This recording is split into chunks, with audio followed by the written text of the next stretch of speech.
नमस्कार दोस्तों, मैं रमेश स्वागत करता हूं आपका अपने YouTube चैनल पर। और आज के वीडियो में दोस्तों हम सीखेंगे कि बहुपद के गुणांकों तथा शून्यकों में क्या संबंध होता है। और इसी के साथ हम कक्षा 10 की प्रश्नावली 2.2 को भी डिस्कस करेंगे। तो चलिए शुरू करते हैं।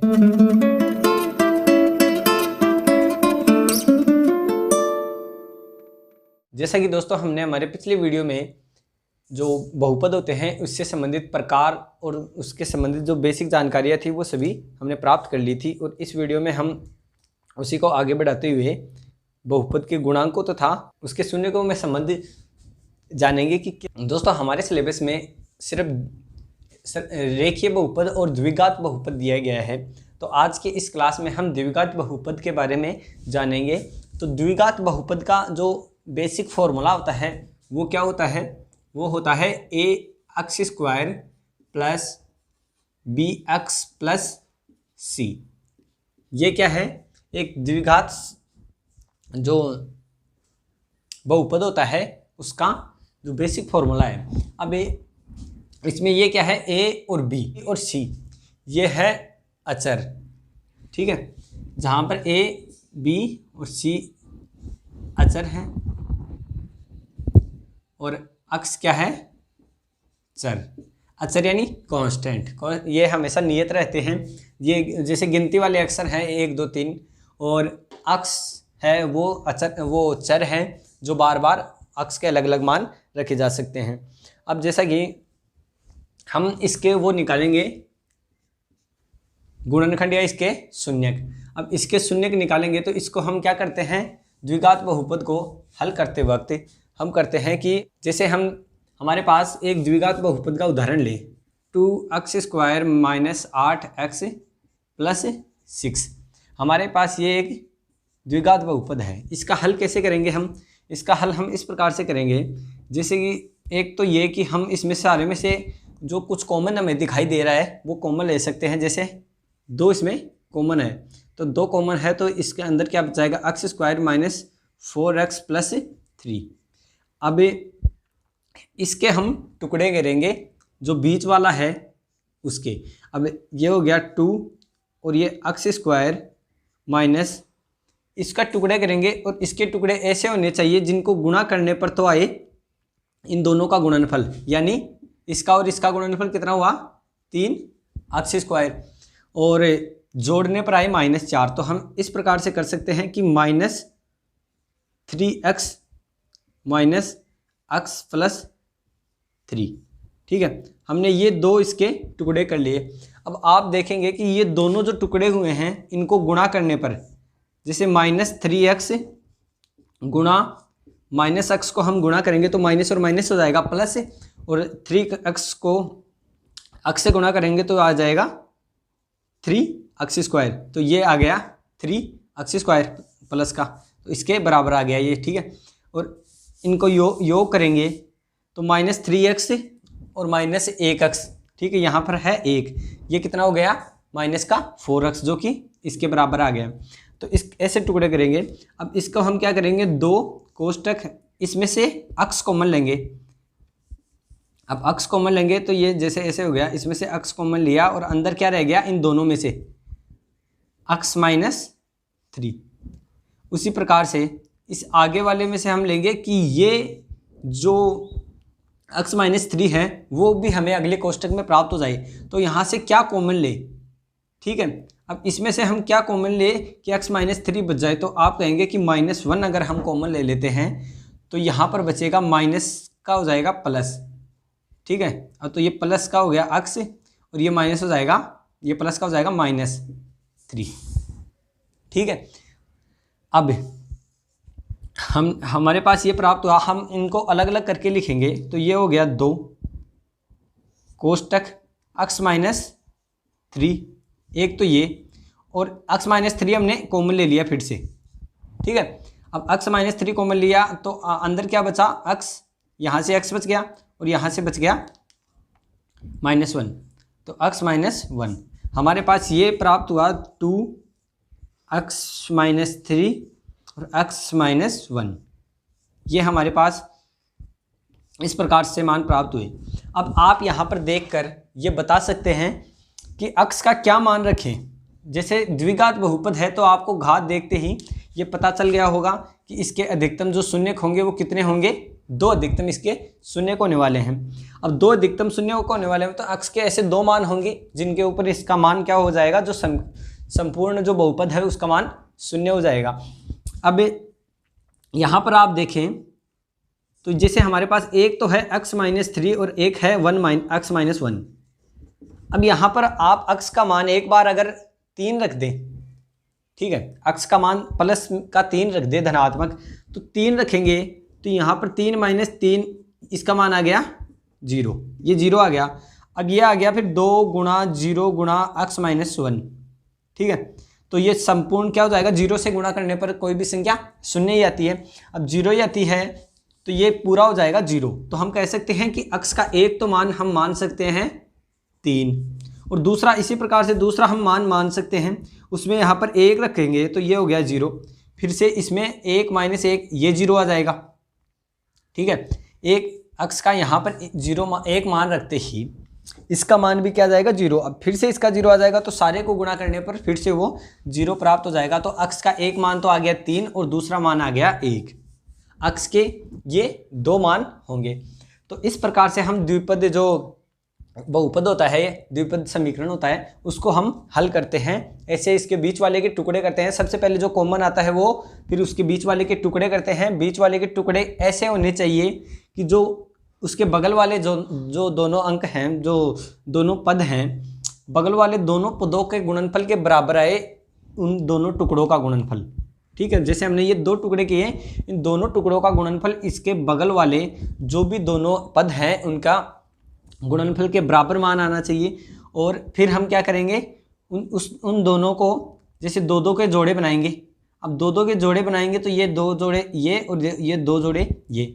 अब इन जोड़ों में से जो कॉमन आएगा वो बाहर लिख लेंगे, और उसके बाद आगे वाले में से जो इसमें बचेगा, जैसे x-3 बचा, तो आगे कोशिश करेंगे कि हो सके जहाँ तक x-3 ही हमें प्राप्त हो। तो यहाँ पर x-3 हमें प्राप्त हो गया, -1 कॉमन लेते ही। फिर क्या करेंगे, जो दोनों में कॉमन आया है उसको बाहर निकाल लेंगे। तो हमने यहाँ पर इसको बाहर निकाल लिया, x-3 को बाहर निकालते ही हमारे पास ऐसे कुछ जो ऐसी इक्वेशन हमें प्राप्त हुई। अब ये मान प्राप्त हुए तो इनमें हम x का मान 3 और 1 रख सकते हैं। तो ऐसे हमें सीधा पता लग गया कि इसके ये जो द्विपद समीकरण है इसके शून्य क्या होंगे, ये शून्य होंगे इसके 3 और 1। तो दोस्तों इसके गुणांक क्या हो गए, जो अचर मान होते हैं वो होते हैं गुणांक। ये हो गए इसके गुणांक। अब ये गुणांक हैं और तो ये क्या हो गए, ये तो चर है ही शून्यक। अब शून्यक की बात करें तो ये माना कि अल्फा और बीटा, ये इसके क्या है, 2 शून्यक हैं, क्योंकि इसके 2 ही शून्यक होंगे। अल्फा और बीटा 2 शून्यक हैं, तो शून्यकों में संबंध देखेंगे तो अल्फा प्लस बीटा अर्थात 2 शून्यकों का जो दोनों शून्यकों का योग किसके बराबर होगा, दोनों शून्यकों का योग होगा -b/a के बराबर, ठीक है। किसके बराबर होगा, अब इसको हम इस प्रकार से लिख सकते हैं, x का गुणांक माइनस का x का गुणांक बटे x स्क्वायर का गुणांक, क्योंकि ये x का गुणांक ही है और ये x स्क्वायर का गुणांक है। माइनस जो b है वो है x का गुणांक और a है वो है x स्क्वायर का गुणांक। तो हम इसे इस प्रकार से लिख सकते हैं। और उसी प्रकार अगर दोनों शून्यकों का गुणनफल की अगर हम बात करें तो ये दोनों शून्यक रहे, और इन दोनों के शून्यकों के गुणनफल की अगर हम बात करें तो ये हो गया alpha into beta equals to क्या होगा, c/a, ठीक है। अब c/a का मतलब क्या हुआ, अब सी बाई ए का मतलब है ये क्या है, अचर गुणांक बटे एक्स स्क्वायर का गुणांक।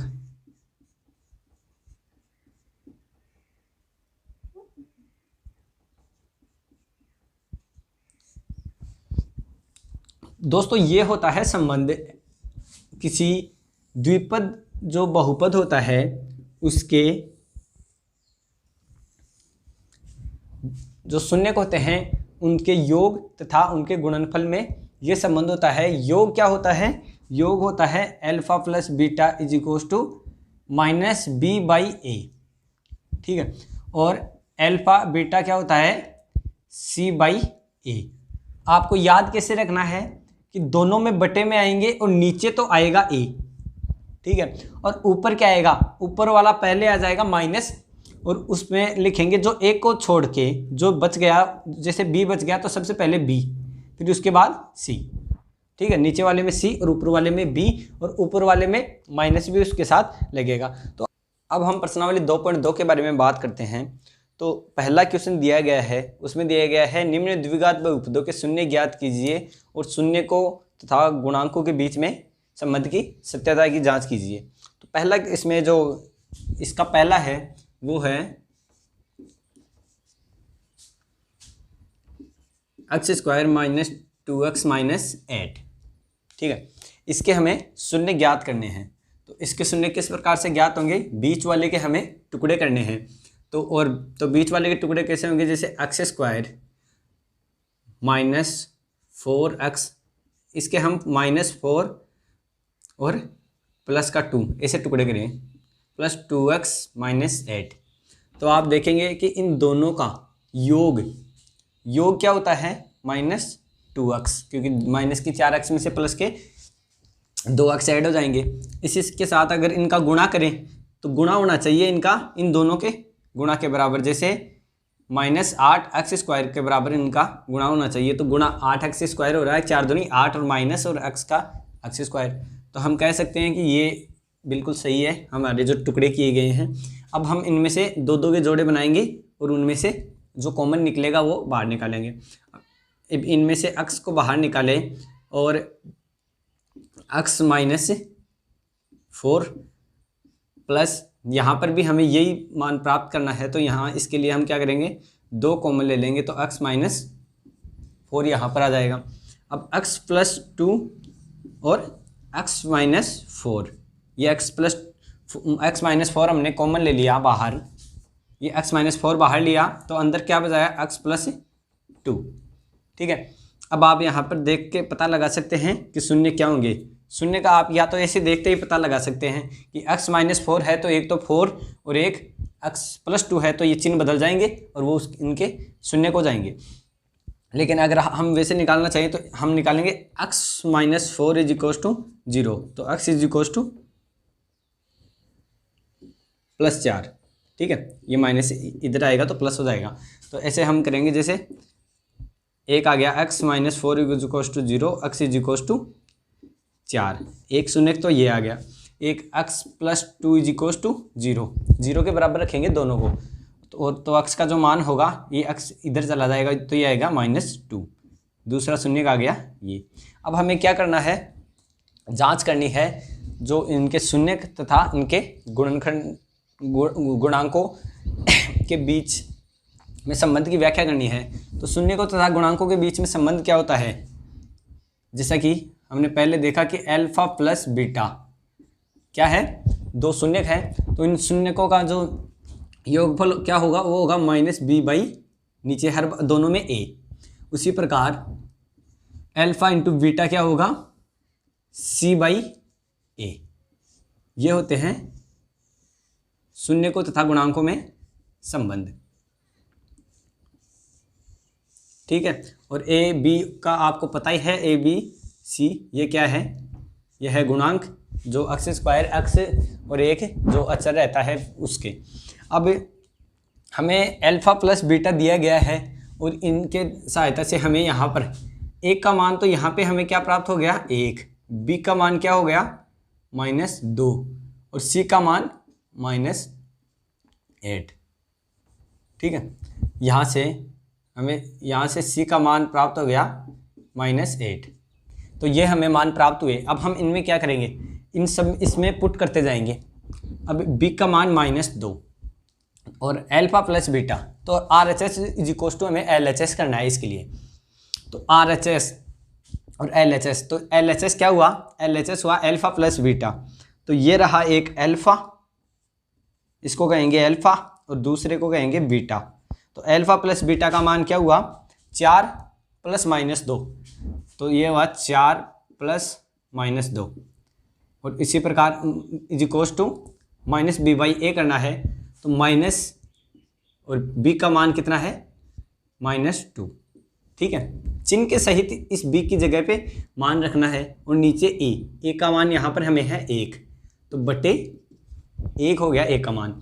अब देखो इस माइनस से इस माइनस को गुणा करेंगे या इस माइनस को बाहर निकालेंगे तो ये हो जाएगा प्लस, तो ये आ जाएगा 2/1। तो इसको हम कह सकते हैं कि यहाँ पर हमें प्राप्त हुआ RHS 2 और LHS क्या हुआ 4, ये माइनस बाहर आएगा तो ये 4 - 2, तो कितना हो जाएगा 2 = 2। तो हमें प्राप्त हुआ क्या, LHS = RHS। तो ये जो प्लस के लिए, तो ये गुणांकों तथा शून्यकों के मध्य संबंध स्थापित हो गया इनके योग के लिए। तो अब गुणा के लिए भी अगर करें तो गुणा के लिए अल्फा इंटू बीटा, अल्फा ये रहा बीटा ये रहा, तो अल्फा इंटू बीटा क्या हुआ 4 × -2। ठीक है, 4 × -2 किसके बराबर होना चाहिए, c/a के। तो c का मान -8 बटे a का मान 1 अब क्या हुआ, अब देखो ये यहाँ पर हुआ 4 दूनी -8, माइनस का चिन्ह आ गया और 4 दूनी 8 हो गया और आगे -8। तो ये भी सिद्ध हो गया LHS = RHS। तो इससे हमारे ये सिद्ध हो गया कि गुणांकों और शून्यकों के मध्य जो संबंध है उसकी सांतत्यता की या सत्यता की हमने जांच कर ली, वो बिल्कुल हमारे लिए सही निकल के आया है। इसी प्रकार हमारा जो दूसरा इसमें क्वेश्चन दिया गया है उसमें दिया गया है 4s² - 4s + 1। तो इसके लिए हम क्या करेंगे, अब इसमें भी हमें दिया गया है दूसरा 4s² - 2s + 1। अब की बार हमें x की जगह पर s दे दिया, उससे कोई फर्क नहीं पड़ता है, चाहे कुछ भी दे दे, जो चर है उस वो ABCD में कोई भी अक्षर दे सकता है चर को। ठीक है, अब ये 4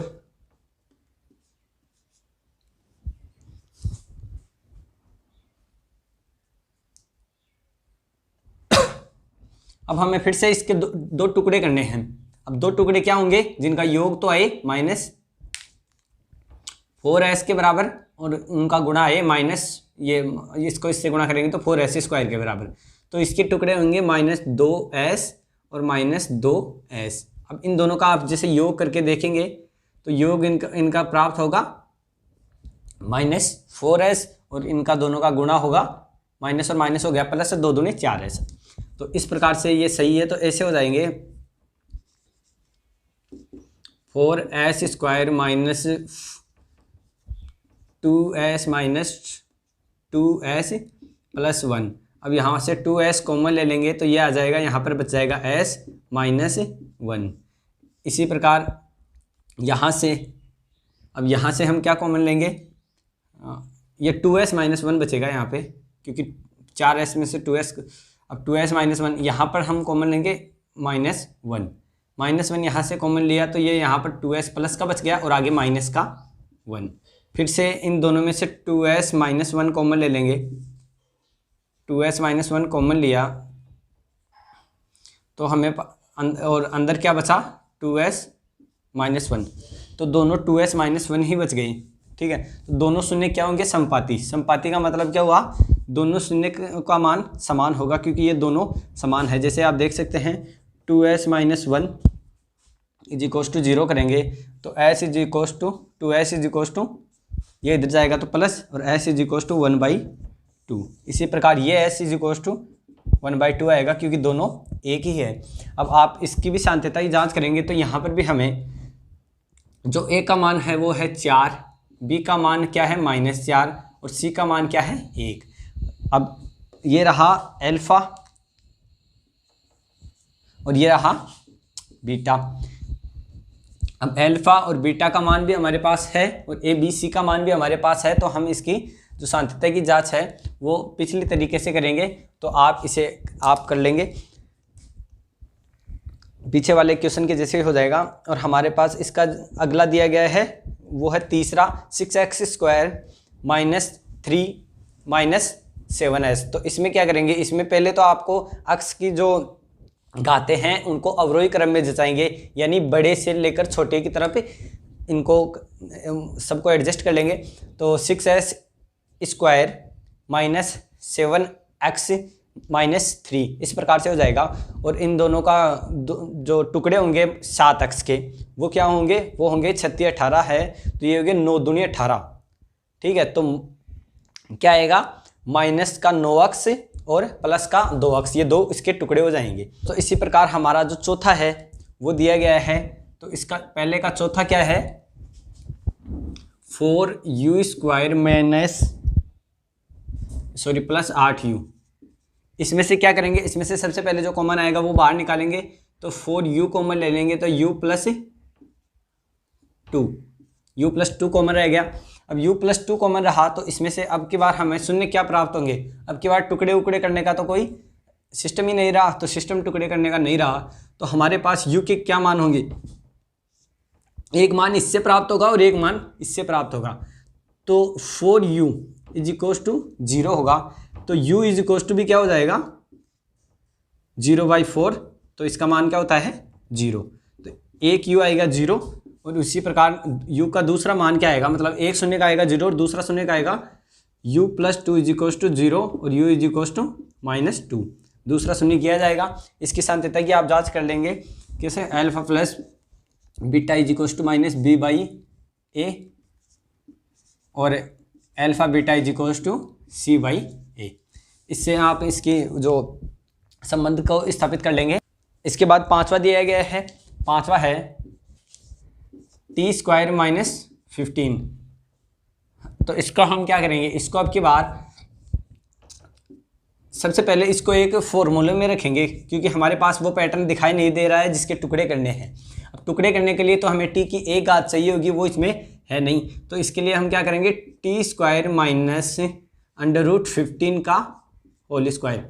ठीक है, अब जैसा कि आप देख सकते हैं कि इसको हम √15 का स्क्वायर का मतलब 15 ही होता है, तो इसको हम अगर खोलेंगे तो ये कुछ इस प्रकार का जो फॉर्मूला आता है आपको पता होगा, a² - b²।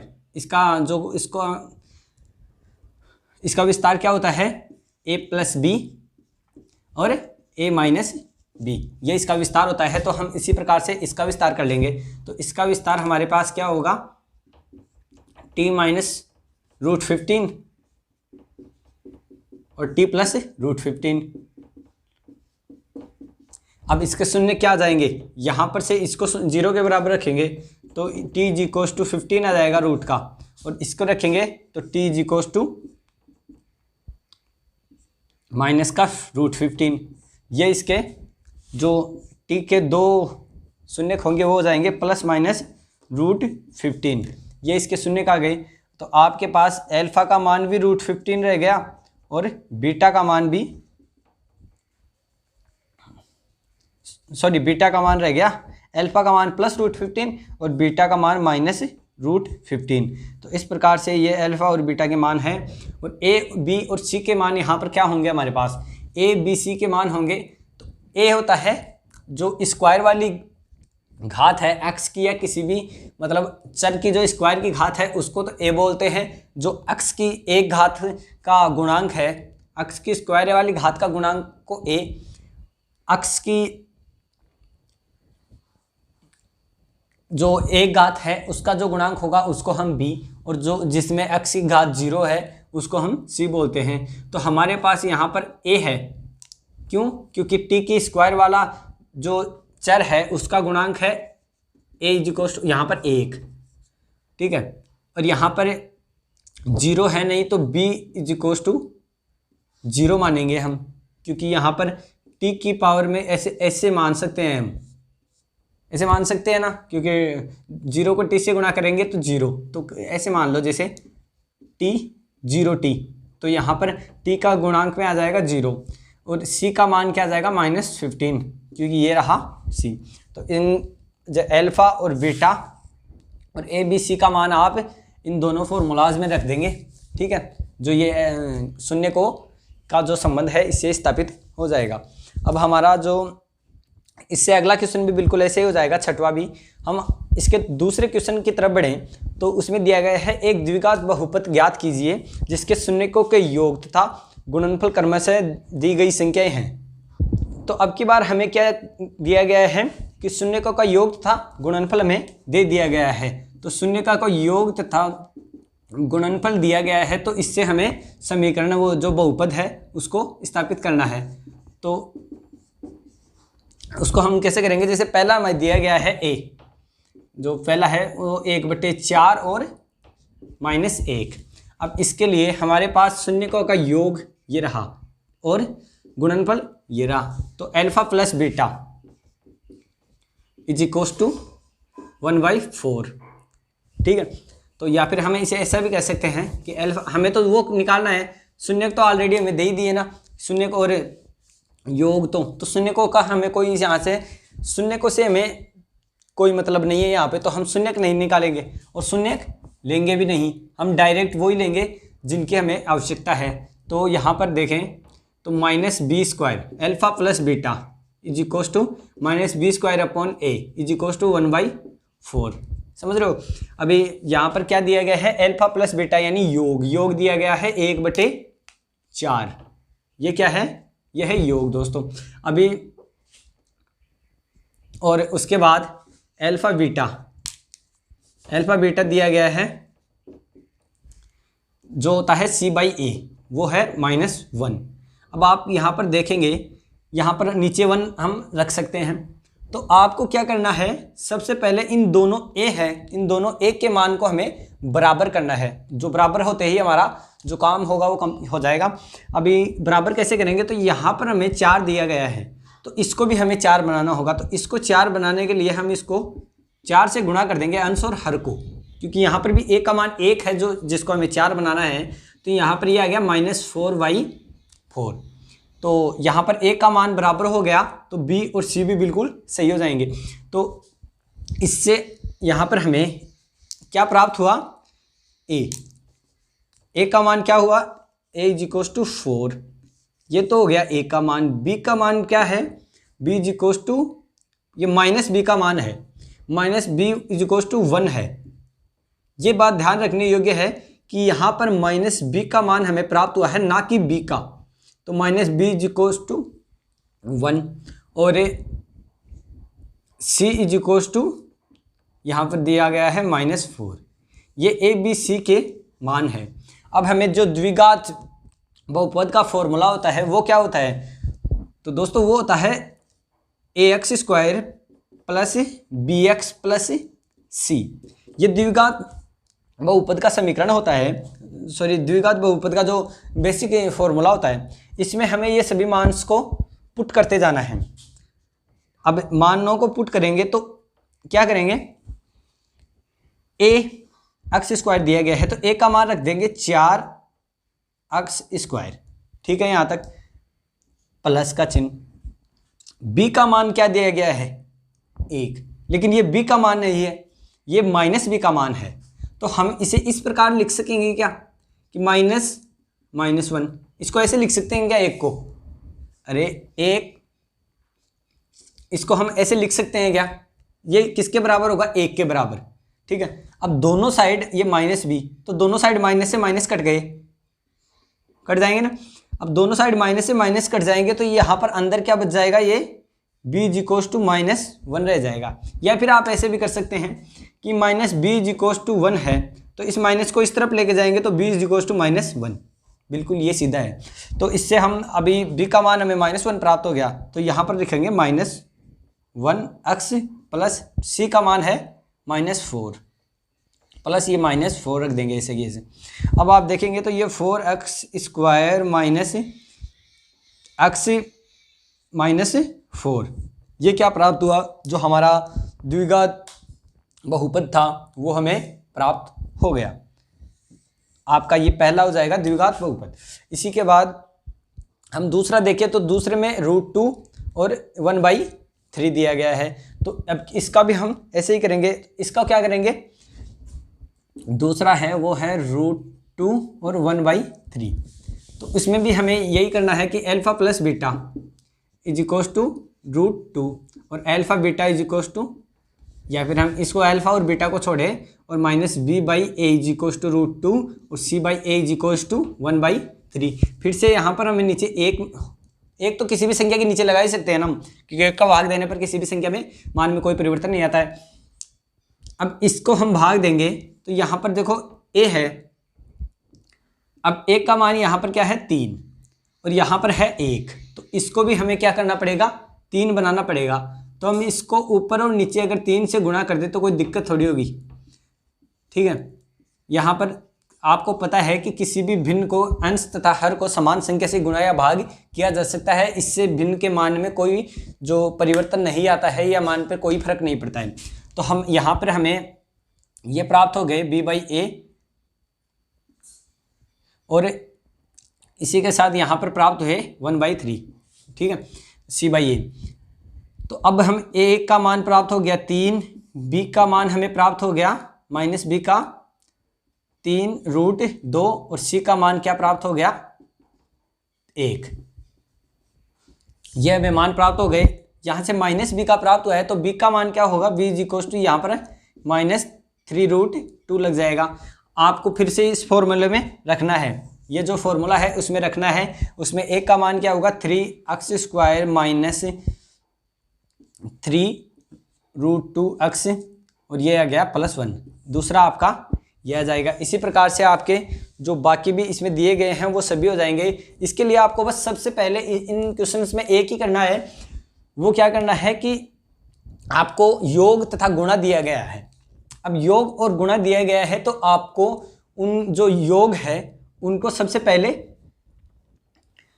नीचे ए आता है योग में और गुणा में, ये आपको सबको पता है, ठीक है। ये आपको बिल्कुल, ये आपको सभी को याद होगा और नहीं है तो ये बिल्कुल रट के रख लो आप। जो सबसे पहले एक के मान आप बराबर करेंगे, एक के मान अगर बराबर हो गए फिर हमें सबके स्वतंत्र रूप से मान प्राप्त हो जाएंगे। अब हमने यहाँ पर भी जैसे एक को बराबर किया, यहाँ पर भी हमने जैसे वो मिट गया, जैसे यहाँ पर एक को बराबर किया तो ये रहा a और ये रहा -b, और b के इस चिन्ह का माइनस का जरूर से आप ध्यान रखें कि जो भी हमें पहले मान प्राप्त होगा वो माइनस का ही प्राप्त होगा, -b का, या उसका हम चिन्ह बदलकर फिर रखेंगे। और c का मान भी हमें स्वतंत्र रूप से प्राप्त हो जाएगा। और फिर इन तीनों मानों को हम इस फॉर्मूलों में जो ये ax² + bx + c है इसमें रख देंगे। बाकी सभी ऐसे ही हो जाएंगे। और हमें जो अभी इसका तीसरा दिया गया है उसमें है 0 और √5, ठीक है। अब 0 -b/a का मान इसमें हमें 0 है और c/a का मान इसमें है √5, हाँ √5। अब यहाँ पर a का मान नीचे 1 है तो यहाँ पर भी a का मान नीचे 1 होगा, ठीक है। अब -b का मान अगर 0 है तो b का मान भी 0 होगा, तो b is equals to 0, a is equals to 1 और c इज इक्वल्स टू √5। तो इसका जो द्विघात द्विघात बहुपद होगा वो होगा x²। b का मान अगर 0 है तो उसको रखेंगे जैसे 0x + √5। तो ये 0x वाला मिट जाएगा, ऐसे इसका कोई मतलब नहीं है क्योंकि किसी भी संख्या को 0 से गुणा करने पर 0 ही आता है। तो x² + √5 ये इसका जो द्विघात बहुपद हो जाएगा। तो दोस्तों हमारी प्रश्नावली 2.2 यहीं पे ख़त्म होती है। इसके बाद हम बात करेंगे बहुपदों के लिए विभाजन एल्गोरिथम के बारे में। तो इसमें हम बहुपद होते हैं उनमें उनके जो शून्यक होते हैं और उनसे हम गुणनखंड निकलेंगे, उनको हम गुणनखंडों का भाग देंगे जो बहुपद होंगे उनमें, और उसको हम सीखेंगे जो अगला हमारा वीडियो होगा उसमें। और उसी के साथ हम प्रश्नावली 2.3 को भी इसमें डिस्कस करेंगे। तो अगर आप हमारे इस चैनल के साथ जुड़े रहना चाहते हैं और आपको ये वीडियो सबसे पहले अगर पसंद आया है तो इसे लाइक ज़रूर करें अभी। और अगर चैनल पर नए हैं और अगर आप कोई हमारे वीडियोस पसंद आते हैं तो आप चैनल को सब्सक्राइब करके बेल नोटिफिकेशन को प्रेस करके ऑल कर लें, ताकि जो आने वाले वीडियोस होंगे उनको नोटिफिकेशन आपको सबसे पहले मिल जाएंगे। धन्यवाद।